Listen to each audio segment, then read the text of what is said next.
Leak claim we came, we saw, we respond. We are back with another video.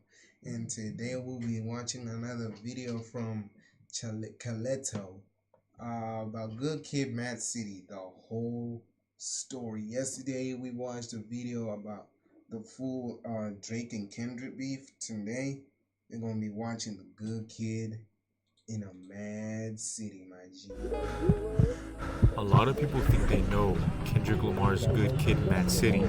I honestly doubt it. Here, we're not only going to be revisiting the album, we're going to be dissecting every story, meaning and how this is Kendrick's greatest album.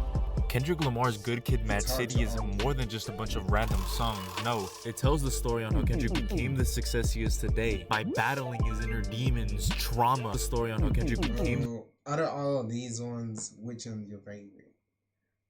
I'm not gonna lie, it's mine. It's To Pimp a Butterfly, then Good Kid, M.A.A.d City, then I think I'll go with Mr. Morale and the Big Steppers, and then Damn. Cause Damn, I downloaded like some singles. I'm not gonna lie, I didn't download the full album for the first time, but all of these three I got the full albums. But Damn is a really good album. It's just that it released when I was immature. It's the same thing. When I started to listen to these ones, you know, I was a little bit older, but you know, I had the singles. But this was the first like Kendrick album that I downloaded fully, and then you know the success he is today by battling his inner demons, trauma, and how in just one single day Kendrick would be faced with the hardest choice of his life. So what does it mean to be a good kid in a M.A.A.d City?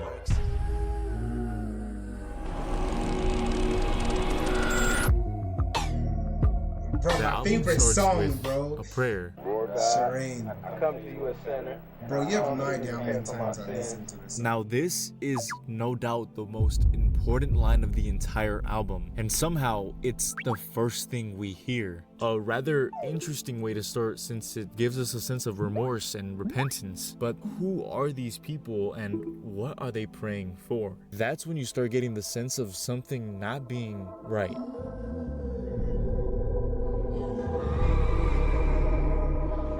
An important sound that represents a key figure in this album, a girl that would change the whole trajectory of everything to come after, Shireen. The song kicks off at this house party in Compton. This song is 17-year-old Kendrick meets this girl, Shireen. I met her at this house party on El Segundo in Central. She had the credentials of strippers in Atlanta. Hello, my name is Kendrick. She said, no, you're handsome. Whispered in my ear, disappeared, then found her dancing. She's captivating. It's beyond anything he's felt before. But this girl, Shireen, becomes a huge temptation for Kendrick. The way that he describes her, all rough and focusing on her physicality, shows the youthful impulsiveness that drives so many of his decisions in this album. This is where the concept of choice starts to take place. We learned in the song that Shireen is affiliated with gang in her family. Her favorite cousin Demetrius is a reputable family history of gang banging did make me skeptical. He's able to acknowledge these red flags, but still chooses to pursue her anyways, driven by his lust. So when the opportunity presents itself for Kendrick to go over, he doesn't hesitate to take his mom's van and drive straight to her house. Kendrick. Real quick. Be back 15 minutes. And I'm thinking about that ex. Thinking about her thighs, or maybe kissing on her neck, or maybe what position's next. 2 blocks away, 250 feet, and 6 steps from where she stays. But as Kendrick inches closer and closer to Shireen, Poured up a smile on my face, and then I see 2 niggas, 2 black hoodies. I froze as my phone rang. the track here suddenly stops. A very simple story. Boy meets girl, girl becomes a problem, and consequences begin. But after this point, you're left wondering, what just happened? Are these 2 hooded people involved with Shireen? Was this all a plot towards Kendrick? Even considering Kendrick's mom refers to Shireen as a hood rat in the ending skit of the song. Oh yeah, his mom tells him not to do it. She's a hood rat and she don't. back in 15 Then minutes. don't play You on with your way or what? Sheree. I hope you ain't out there messing with them damn hood rats out there, especially that crazy ass girl Sheree. As the album Oh my progresses, God. you're able to see that Shireen, aka Master Splinter's daughter, is sort of a starting point for Kendrick to confront his own identity. Who is Kendrick? Who does Kendrick want to become? It represents a crossroads where the wrong choice can lead to horrible outcomes. So, who is Kendrick gonna choose to be after this just happened? Bitch don't kill my vibe. Vibe is the second and most favorable song off the album and introduces us to a new version of Kendrick. No longer K-Dot, the young boy from Compton, but Kendrick as he is from the release of this album. In the song, Kendrick talks to different people, with each perspective being able to help us understand his message a little better. First, having a conversation with God, talking to him as a sinner. I am a sinner. Who's probably gonna sin again. Lord, forgive me. Taking the time to rant to God about how he doesn't like where rap is going, telling him that his music is meant to send a message of love and courage, but others just use it to get famous. How long is this video? 39 minutes. I could feel changes. Here seeking guidance from God as he navigates his new fame. This can also be Section 8. interpreted as Kendrick having a conversation with two sides of himself. One side is super confident. This side of him feels inspired and believes that he can reach great heights in his career. But then there's the other side that feels unsure and weighted down by everything that comes with being famous. Two voices going back and forth throughout the song. Then there's Kendrick talking directly to you, the listener. He's trying to stay focused on what's important to him, but people around him are just messing with his vibe, distracting him. The song basically saying, leave me alone, let me do my thing without any of this bad energy. All three of these are valid points and can be used to interpret the song better. And even though this song has no significance to the actual narrative of the album, its solo story is able to capture where Kendrick's mind is at from writing this There's like album. older But Kendrick, what and does that's all of that have to do with this? K-Dot, get in the car. Before we finna roll out. I got a pack of blacks and a beat CD. Get your freestyles ready. Backseat Backseat Freestyle. Freestyle is the third song off the album, and you can immediately tell the disconnect from the last previous tracks. While those two were focused more on explaining something to you through this sort of calmer beat,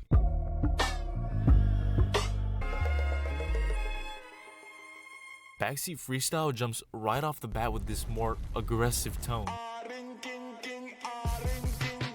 And it's easy to know why, since we know who's rapping here. Hey, I'm never living life confined. It's a failure. Even if I'm blind, I can tell you who, what, we wear, how to sell your game right on time. Putting us back in the eyes of that younger Kendrick from the first track. But the last we heard of him, he was caught up with Shireen and these two hooded people. So what happened? Remember, this story isn't linear. As a matter of fact, this song is one of the first events that happened throughout the day, with Kendrick getting stopped a couple hours later. The story in this song isn't anything crazy like some of the songs coming up, but it's this sort of click that puts everything into motion. Right off the bat, you can immediately tell that this song is just Kendrick freestyling in the back of the car. And that's it. But what is interesting about it is that it's able to help us understand how we're supposed to view this younger version of Kendrick. Because we learn, one, he's easily influenced when he's around his friends, focused on power, money, and women. All my life I want money and power. Is two, extremely young, talking about what he does. I pray my get big as the Apple Tower, so I can fuck the world for 72 hours. Three, is scared all the time. Let's take a pause here and try to learn who exactly is in this car, because these are Kendrick's friends. And while it's not important to identify who each person is, it is important to know how big of an impact they have on this kid. So if Kendrick doesn't think about change in what's coming next, these friends will be the reason that his life is about to take the biggest U-turn you've ever seen in your entire life. Art of Peer Pressure. The Art of Peer Pressure is probably one of the most intuitive songs off the album and really starts pushing the needle forward compared to other songs prior. So what's going on here? The song is an immediate continuation of Backseat Freestyle, and we now know that that song was literally just Kendrick rapping in the back of the car. But as mentioned earlier, these friends aren't people to mess around with. And Kendrick, despite how he's been acting so far, is only doing it to gain some brownie points from these people. Because the truth is, Kendrick doesn't like to get into any trouble. He wants to stay as far away from gangs as possible. He really is just a good kid. But the second he decides to step into that car,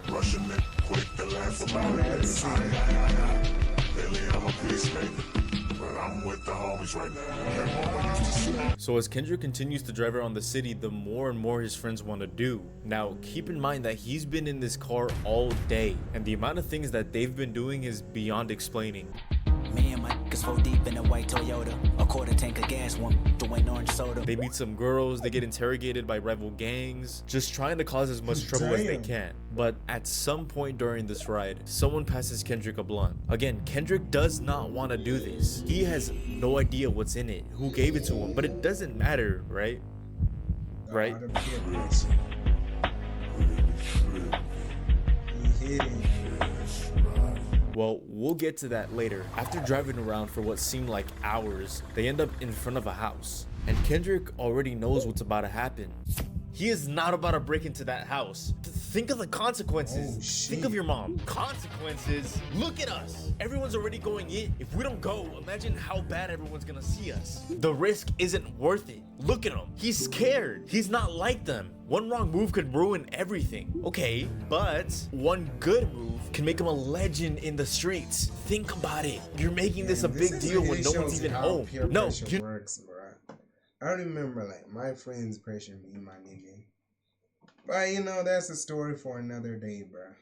We'll do that another day. You know what? There's no way in a million years we're going in there, especially to break in. And that's final. I hit the back window in search of any Nintendo DVDs, plasma screen TVs in the trunk. But then, as predicted, the worst happens. Hey, got there's somebody in this room. Wait, what? There's somebody in this room. Panicking, they sprint back to their car and speed off. That was crazy. They have to escape these cops as fast as possible. We made a right, they made a left, they made a right, they made a left. But they made a right, they made a left, they made a right, then another right. One lucky night with the homies. The song is really about this persona Kendrick has been building for himself from each of these tracks, and really is a battle between the angel who wants to make it out of Compton and the devil saying to fit in since this is how his life is supposed to turn out. But his friends keep weighing him down. Whatever they do, he feels pressured to do the same, which then turns into this constant cycle of trouble, which bleeds exactly into what happens right after. Now you faded up? Yeah, we finally got that faded. Really on now. I think he hit the wrong blunt though. Alright, here's the plan, love. Kick back as an alibi. Wait till the sun go down, roll out, drop K Dot off at his mama van. Cause I know he's trying to put my Sherane tonight. And we all gonna meet back at the block at about 10:30. Matter of fact, So get this the is where he goes to car. Sherane. To Sherene's place, Money Trees. Money Trees is the most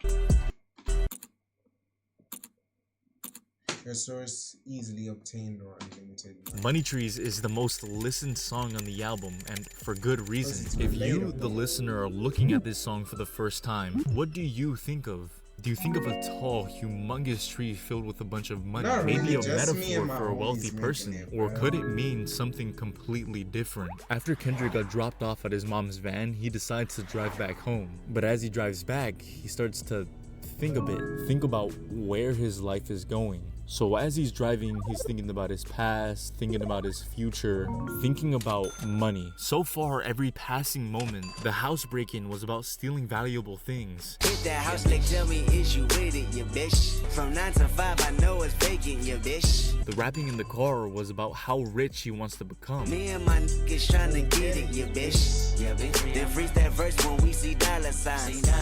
Everything is revolved around getting $1.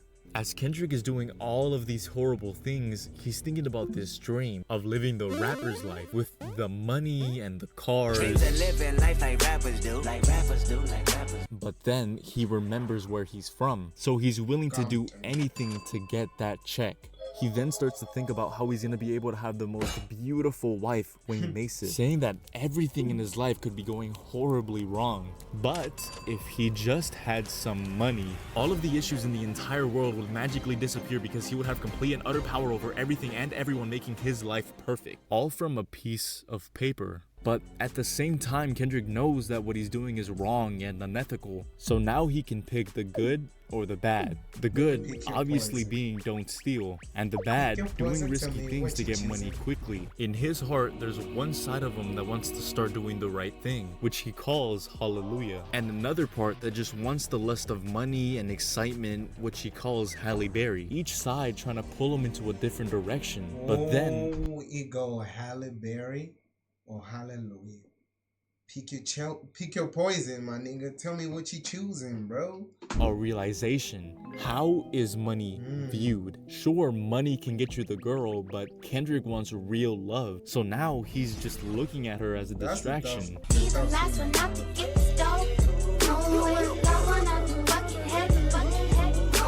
Think of it like climbing the mountain of life. People will take their backpacks full of necessities and their morals, you know, things they love, but it's a lot of stuff, so it's heavy. So it's crazy what people are willing to do to get up the mountain faster, dropping stuff from their backpacks more and more just to get to the top first. So when you get up there, you forget why you even climbed up here in the first place. Does Kendrick want that?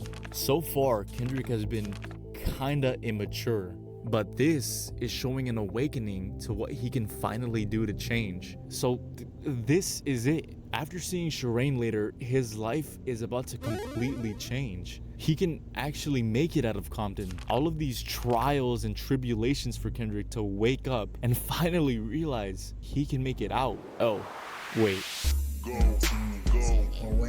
Poetic Justice is seen as one of those songs on every album about love. So this is a love story between Kendrick and Shireen, right? Well, not exactly. First, Poetic Justice is used as a literary device, being this sort of special tool that writers use to make their stories more interesting and lifelike. So when you see a phrase like Poetic Justice, think about someone who's always been too busy for love and just pushes away anyone who's ever cared about them. But then one day they fall deeply in love with someone else, but they end up being too busy for them. That person finally gets what it's like and realizes they need a change. Poetic Justice takes place right after the events of the first song, where we saw Kendrick meet Shireen and fall in love with her. But what I didn't mention is that Kendrick meeting Shireen to the drive to her house take place months apart from each other. And there's a bunch of crucial information in those months that we need to break down. So from that first song, we can see that Kendrick likes Shireen. But the thing is that he doesn't just like Shireen, he likes Shireen. I recognize your fragrance. Hold up, you ain't never gotta say shit. So every passing moment he's thinking about her, wanting her, but he starts seeing that something is kind of off about her because she's always with the wrong crowd and she likes him one day and the other completely ignores him. Turns out Shireen has been sneaking around with other dudes, and the dude she messes around with in this song is, you know, not important. Your natural hair and your soft skin and your big and that sundress. Except Kendrick likes this. He likes the chase. How complicated their relationship is really has him thinking that she really wants him. So he starts doing everything he can to start to understand her and get as close to her as possible, becoming friends with her friends, acting cool, but nothing seems to work. Time passes and she eventually gives in, and Kendrick and Shireen start talking more and more every day. But it's extremely clear that she's only using him for one thing. So here we are, sitting on the curb with her, looking as beautiful as ever. And Kendrick starts telling her about this dream he has about true love. He talks about how love should be more than just, you know, taking the skin boat to Tuna Town.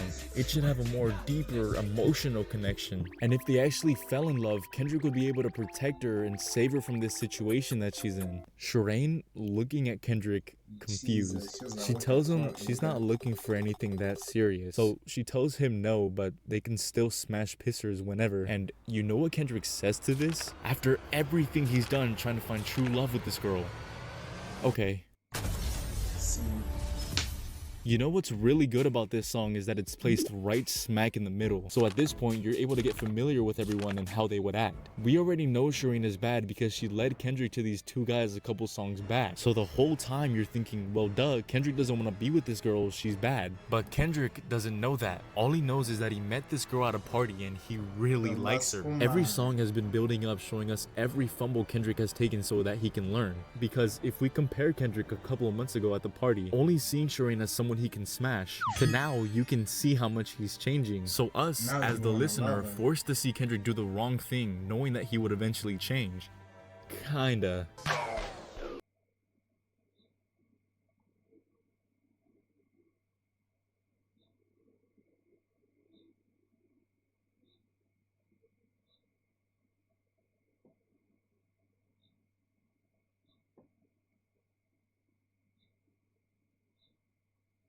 I'm reading this away. I got a mistake. Wait, mama, so wait, that mistake. Damn.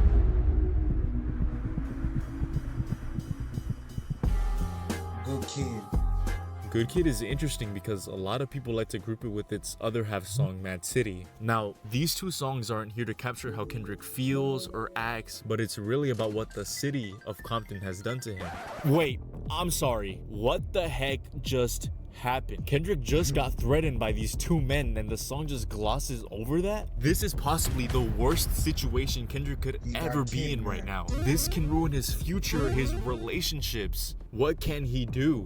Exactly. What can he do? Good Kid sees him stuck. Everyone's left him alone and he's left with no other option but to think, having his whole life play out in his mind. And every time he replays it and replays it, all he can think to himself is how in every situation he's tried his best and be good. Sure, he's had his stumbles, but he was truly ready to change now. So what's happening? What is he missing? Maybe he's gone too far with his friends. Maybe it was Shireen. Heck, it could have been himself. Looking around, knowing that no 17-year-old should ever be in this situation. Ever since he was young, he's felt trapped in the walls of his own mind, as if the walls are slowly closing in and there's nothing that he can do to stop it. That's why he's so scared and anxious all the time. Kendrick again has a flashback on walking home from Bible study one day. All seems good and calm for once, and then some dudes spot him and assume that he's part of a rival gang. They don't ask questions, they immediately see him as a threat. He knows that even though he's not involved in stuff like this, he can be attacked for just being at the wrong place at the wrong time. The chorus also acts as a reflection of the chaos in the city, calling it a mass hallucination and ill education, meaning that people are caught in this shared delusion and broken way of thinking, where violence, fear, and hate just seem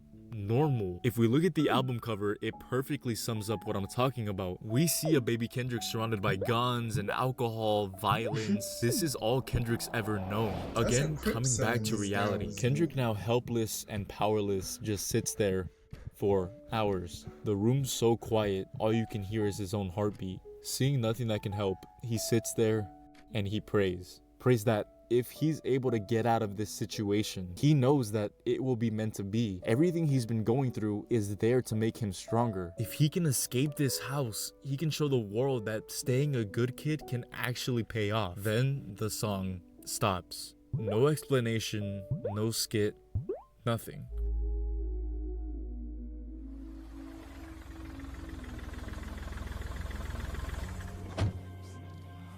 His friends.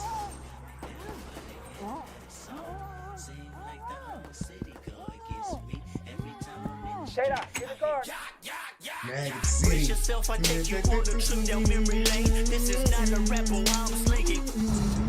Okay. Other that half of beat Good was Kid, we fire. just saved Kendrick. Oh my gosh. m.A.A.d City is the most intensifying song, as it blew everyone away the first time they listened to it. But the way that it comes in with this veracity is not just for show. It's probably one of the most important parts of this entire album, which is super crucial to know later. This We'll get song to is it. fire, So what is happening? I know a lot of information just hit your brain, so let's do a little recap. Kendrick goes to see Shireen. Shireen purposely set him up to get interrogated by these two guys. They locked him up, and Kendrick's friends just came to save his life. That means that Kendrick's prayer to God is now in full effect. So, did God send my friends? Did Shireen really set me up? So many thoughts start rushing into his head, with his thoughts getting crazier and crazier, thinking about why he needs to get out of this city, comparing it to a war zone in Pakistan where people keep dying, and how somehow it's normal for you to keep a gun on you at all times. Kendrick being only 9 years old and watching someone get shot for the first time. That moment switching his mindset forever. The more and more Kendrick thinks, the worse his thoughts get. If you listen closely, you can hear Kendrick's voice break down at the brink of tears the further we get into the song. Ugly waving your hand out the window, check yourself.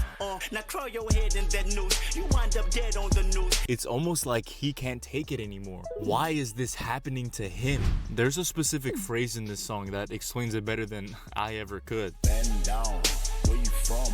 Who you know? Where you from? Where your grandma stay, huh? It almost sounds like what those guys said to Kendrick earlier. I'm gonna tell you where I'm from, okay? You gonna tell me where you from, okay? Or where your grandma stay. But why is it here? And why is it so distorted and low? Well, the answer to that is actually extremely simple. Wake your punk, suck. It ain't nothing but a Compton thing.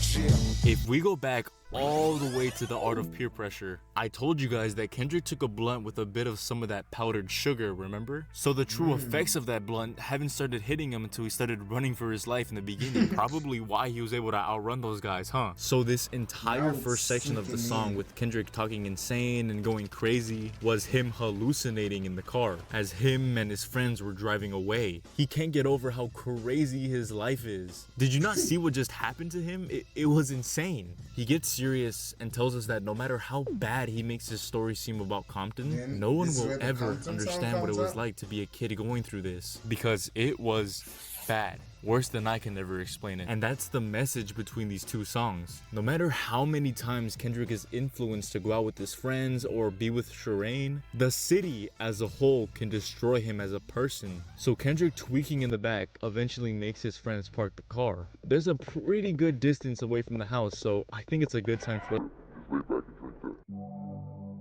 Swimming pool. Swimming Pools is the 9th song on this album, and it's funny how a lot of people view this as a club song telling people to drink and party, but that couldn't be farther from the truth. First, what exactly is swimming pools? Well, a swimming pool being a place of fun and jumping in the water, but here, imagine the swimming pool being made entirely of liquor and addicted people are jumping in. This song steps away from everything and focuses on how Kendrick just promised himself he wouldn't get involved in stuff like this. If he can escape this house, he can show the world that staying a good kid can actually pay off. Telling his friends about last time they told him to drink. Picture this, Kendrick is at a party, everyone is drinking, the vibes are exciting, and then boom. You can see that people are drinking to escape their sadness, others just doing it to be accepted by their friends. So Kendrick at this party is, of course, not a drinker, but he stands there, watching, observing, seeing what everyone is doing. When all of a sudden his friends end up right next to him, all extremely drunk, pushing him to drink with them. But after some persistent no's, he ends up giving in because someone called him a pussy. See, now that's where you cross the line. So he starts drinking with them, and shot after shot, the room gets darker and louder, drinking more and more to keep up with his friends. Then comes a crucial point. Kendrick hears a voice, the voice of his conscience, warning him about the dangers of drinking too much.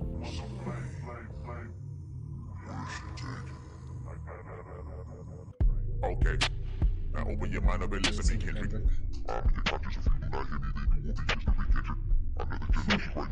Bro, this song, wow, this nigga's For that making this one song second, he realizes what he's been doing, since he knows that drowning too much in this poison can lead to a crazy addiction and ruin his life. But Kendrick's already gone too far. He starts mentioning having a new appetite for failure, meaning that he's starting to expect the worst in his life. And this feeling just grows stronger over time, saying, Make an excuse that your relief is in the bottom of a bottle, and the green is in the leaf. We go back to Kendrick explaining this to his friends, but they aren't listening.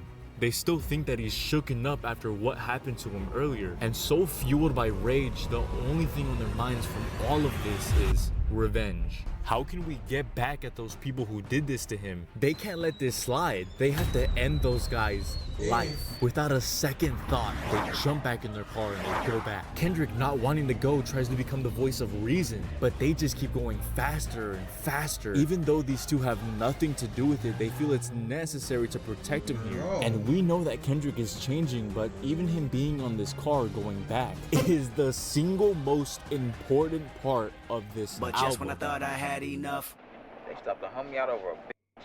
We gonna do the same old shit. I'm gonna pop a few shots. They gonna run opposite way. Fall right in the lap. And I hope that bitch that set him up out there, we gonna pop that bitch too. Wait, Damn! I see something.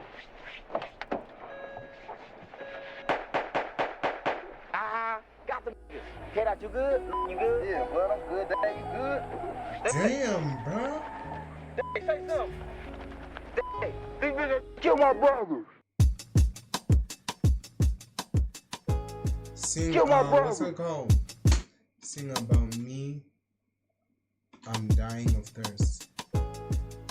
Sing About Me, I'm Dying of Thirst is the most important song. Throughout this album, there's been this overarching story taking place about love and violence, and Sing About Me, I'm Dying of Thirst serves as that climax that a lot of stories have, that is meant to completely motivate the character just for a chance of making a difference. So why? Why is this song specifically so important?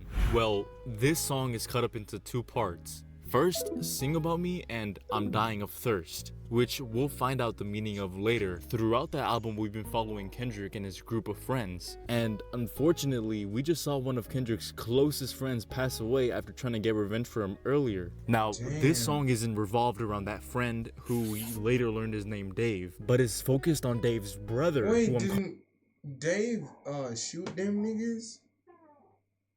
Like, what the fuck? Calling DB and how he reacts to finding out what happened. DB just saw his brother die right in front of him. But time goes on and we see him thanking Kendrick, thanking him for always showing so much love to Dave. Even in Dave's dying moments, Kendrick held him, making him feel safe. Even though in this moment he's completely helpless, just the being there meant so much to DB. We go back to a specific day where it's just Kendrick and DB alone, sitting, thinking about life, and for the first time in forever, they have a genuine talk, putting Kendrick in this high pedestal since he has this huge passion to make it out of Compton, because for him, it was all lost when he was just a kid, telling him about how much he loves his raps and prays that one day when he makes it big, he'll tell their story, shedding light to all those other kids going through the same situation, making sure that his memory is never forgotten. So fueled by rage, he can't get over his brother's death. It's the same nightmare every night, so he goes for vengeance. But one slip up ended his life. But Kendrick here, fulfilling his wish to sing about me, ending his verse with the final words, am I worth it? Right now, man. Like, we right here. Brother, they just killed the only brother, man. All right, just come back, man. So what we gonna do, man? What we gonna do?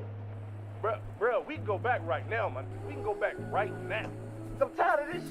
I'm tired of fucking running. I'm tired of this. My brother, homie. I am tired of running. Song after song, it's been issue after issue, problem after problem. They're tired of running, they're tired of hunting, they're tired of living this life of crime, chasing these empty goals. They just watched their friend die and just want to find a way to stop all this madness. Kendrick and his friends start to reflect, saying, how many sins? I lost count. They've sinned too much and the Reaper is calling. Death is always close by and feel like there's no escape. So how are they all going to change? It's a cycle of violence, greed, temptation, repentance that keeps Isn't this pulling where them they start in. But praying? breaking free from that But that's on the cycle first is an song, uphill right? battle. But then the most unexpected Yeah, but that's the beautiful grandma thing who told him happens. to pray and shit. Young man, come talk to me. My brother, homie, is that what I think that is? I know that's not what I think that is. Why are you so angry? See, you young men are dying of thirst. Do you know what that means? That means you need water, holy water. You need to be baptized with the Spirit. you receive God as your personal Savior? Okay, repeat after me. Lord God, I come to you a sinner. Lord God, I come to you a sinner. The phrase dying of thirst isn't about needing water. It's about feeling spiritually empty, desperate for something greater. This lady helping these young men with the sinner's prayer, turning their life into Jesus. No longer running, no longer living a life of crime and revenge, but living for Him. Releasing themselves of this horrible mentality and ready to live this life as a newly found person. And while people like DB were victim of not following through with this newly found mentality, people who did were able to find something greater. All right now, remember this day, the start of a new life, your real life. Real? I mean, at this point, we could have just ended the album right here, right? We just went from Kendrick being this easily influenced, little immature kid to him having this beautiful redemption at the end. So why continue? Well, I like to think of this song as a bowl of cereal because you have two ingredients. You have the cereal and you have the milk. Both in their own regards are perfectly fine separate, but when combined together, magic. So this side of the story is done, right? It's over? Well, kinda. I like to think that there's one final puzzle piece to make this album whole. This song begins right after with Kendrick expressing pride in who he finally is. This is really important because it sets the stage for the main message of the song, being real. But what does that actually mean? After Kendrick took that leap to being true to himself, he realized what's going on with so many other people. He points out how everyone loves material things, fancy clothes, fast cars, money, and they believe that these things will make them happy. But what love got to do with it when you don't love yourself? No matter how much you love these material things or other people, if you don't love and accept yourself, none of it really matters. So yeah, I'm not gonna lie, bro. It's kind of like with loving someone. Same thing with love, bro. You can't love someone if you can't when you don't even love yourself, bro. I'm not gonna lie. It's like I'm telling you. I remember it was like I was saying it's like 10th grade. Like, bro, I'm not gonna lie, 10th grade, I was gooning like crazy. Because it was right after COVID. Yeah, it was right after COVID. I was a gooner like crazy. And then, when you start to realize, like, bro, this shit's boring. And then, it's like an addiction now when you don't do it. And then when you do, you feel sad and shit, bro. It's just fucked up. And then there was this one girl in school that I really liked. I'm not gonna lie. And when I started talking to her, I was like, wait, hold on, I'm stopping. Like, I'm no more, I'm no more Mooney and shit. And then I thought, like, it's gonna work. And then it did work out for a little bit. And then, like, for 3 months, yeah, it was GG's. Like, it didn't work out. And I went back to the same situation. So I thought, like, while I was doing that, I was just like, maybe if I just talk to one girl, it's gonna end, bro. And then when I did, and then it stopped, I just went back to the same situation until I really had to discipline myself. Like, bro, I had to really, really stop. Like, really, really stop and start to, stop being hard on myself and shit. We all make mistakes, my nigga. And then, GG's later on, yeah, of course, I got other girls, but, I wasn't, like, gooning regularly. Then by the time I was like, bro, I stopped. Like, that ass, I don't even know the last time I gooned my nigga. I don't even know. It's no longer even a thought. Because, like, bro, at some point, I couldn't go a day. Let alone a day, let alone 12 hours, my nigga. Sometimes even 3 hours, my nigga. Without going, it was like GG's, my nigga. It was really bad.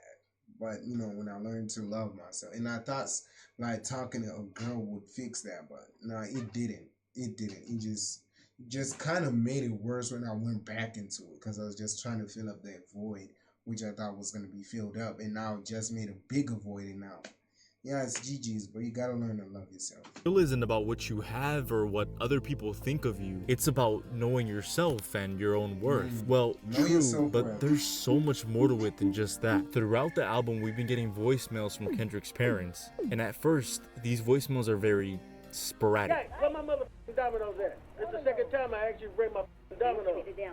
I want your body, look at that big old fat. See, hell, he ain't even tripping off them dominoes no more. Just bring the car back. Did somebody say domino? Don't hang up. Damn, let me see.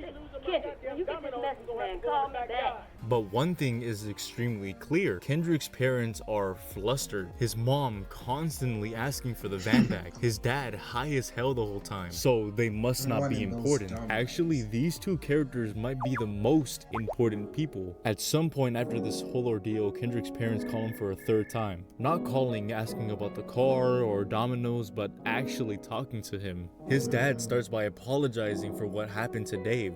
Gang, I ain't tripping up for the dominoes no more. Just call me. Sorry to hear what happened to your homeboy. He tells him that what those people did to him, that's not being real. For him, being real is responsibility. It's taking care of your family. Real is God. His mom takes the phone and tells Kendrick that Top Dog, the music label, called asking if they could hear more from him, saying that they loved what they've been listening to so far, and if he actually put all of his energy into it, who knows where it can take him, ending the conversation with something that would push him forward to pursuing this rapping thing. If I don't hear from you,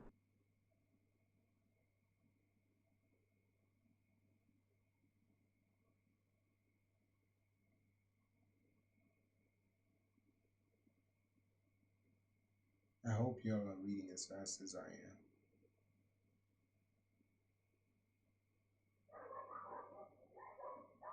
you see. And I love you, Kendrick. Talk to you later. Bye. Compton.